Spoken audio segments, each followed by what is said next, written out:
नमस्कार दोस्तों, विदेश वाला यूट्यूब चैनल में आप सभी का स्वागत है। आज की वीडियो में बात होगी UAE work permit latest update.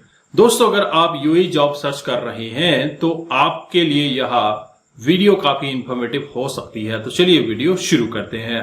अगर अभी तक आपने विदेश वाला चैनल को सब्सक्राइब नहीं किया है तो प्लीज सब्सक्राइब कर लें, बेल का आइकन भी प्रेस कर लें।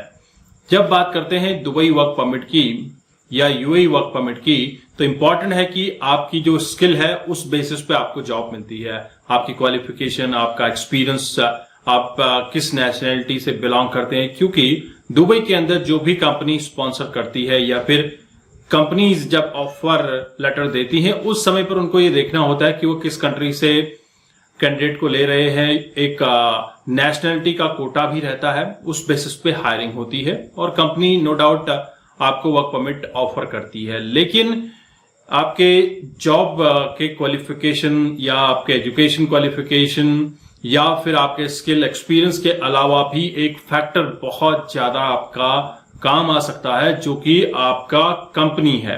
अगर आपका कंपनी WPA रूल्स को फॉलो नहीं करती है, जो यूएई के लेबर लॉज हैं उनको फॉलो नहीं करती है, लाइसेंसिंग प्रॉपरली रिन्यूअल नहीं करवाती है, अब यूएई गवर्नमेंट ने एक नए तरीके से हर कंपनी के लिए कोटा, हर सेक्टर के लिए कोटा देना स्टार्ट किया है। किस सेक्टर को ज्यादा बूस्ट करना है, उस सेक्टर में ज्यादा लेबर कोटा जाने वाला है, बोले तो वर्क परमिट का कोटा जाएगा। जिस तरह से आप देखते हैं कनाडा के अंदर जब इन डिमांड कैटेगरीज की हम बात करते हैं तो वहां पर जिस जिस प्रोविंस में शॉर्टेज होती है, जिस इंडस्ट्री में शॉर्टेज होती है लेबर्स की, तो उसी के अकॉर्डिंग वर्क परमिट या PR इश्यू किए जाते हैं। तो इसी तरह से यूएई गवर्नमेंट भी कोशिश कर रही है कि वर्क परमिट को लिमिट किया जाए, रिक्वायरमेंट के अकॉर्डिंग वर्क परमिट दिया जाए। अभी तक क्या होता था कि कोई भी कंपनी मुंह उठा के चली जाती थी, हमें इतने वर्क परमिट चाहिए, हमें इंडिया से हायर करना है, हमें वेस्ट इंडीज से हायर करना है, हमें अफ्रीका से हायर करना है, श्रीलंका, बांग्लादेश से हायर करना है।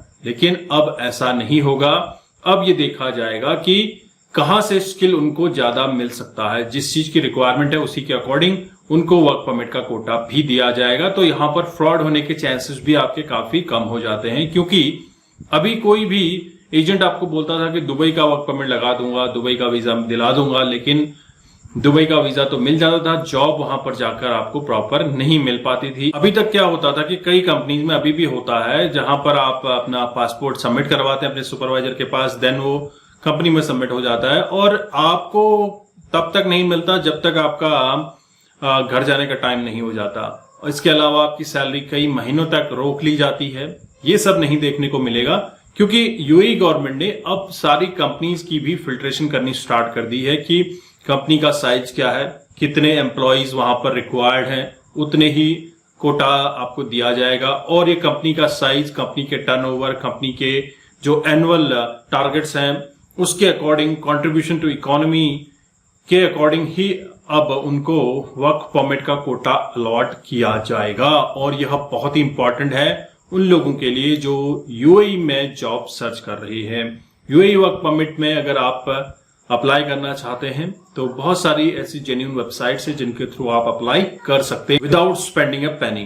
तो दोस्तों, आपको ऑनलाइन वेबसाइट्स का सहारा लेना होगा। अगर आपके पास जेन्युइन कंसल्टेंट है तो आप उनके थ्रू जा सकते हैं, लेकिन आप गली मोहल्ले के जो कंसल्टेंट हैं उनको पैसा देकर अपना हार्ड एंड मनी वेस्ट मत कीजिए, जो मैं आपको हमेशा से बोलता हूं। इसके अलावा अगर आप किसी भी कंपनी में अप्लाई कर रहे हैं, आपका वीजा रिजेक्ट हो जाता है, तो वहां पर एजेंट या कंपनी आपको बोलती है कि हम आपका दोबारा वर्क परमिट एप्लीकेशन लगाते हैं, आपको इतना पैसा पे करना होगा। तो ऐसे फ्रॉड केसेस में आपने पड़ना नहीं है। एक बार रिजेक्ट हो गया तो समझो अगली बार भी रिजेक्ट होगा। मोस्ट ऑफ द केसेस में रिजेक्ट नहीं होता, लेकिन जो नए रूल्स आ रहे हैं उस केसेस में आपको देखने को मिल सकते हैं। ध्यान रखिएगा, अगर आपसे कोई पैसे की डिमांड करता है तो फिर आपने वहां से निकल जाना है। अगर कंपनी बोलती है कि आपका रिजेक्ट हो गया, हम खुद ही अप्लाई कर रहे हैं, तो ठीक है, कंपनी आपको अप्लाई करने दीजिए। ठीक है, तो ये थी यूएई से रिलेटेड लेटेस्ट अपडेट। मैं आपको इसी तरह के अब्रॉड से रिलेटेड, वीजा से रिलेटेड न्यूज लेकर आता रहूंगा। और आपको दोबारा याद दिला दूं कि विदेश वाला चैनल को सब्सक्राइब करना मत भूलिएगा। जय हिंद, जय भारत।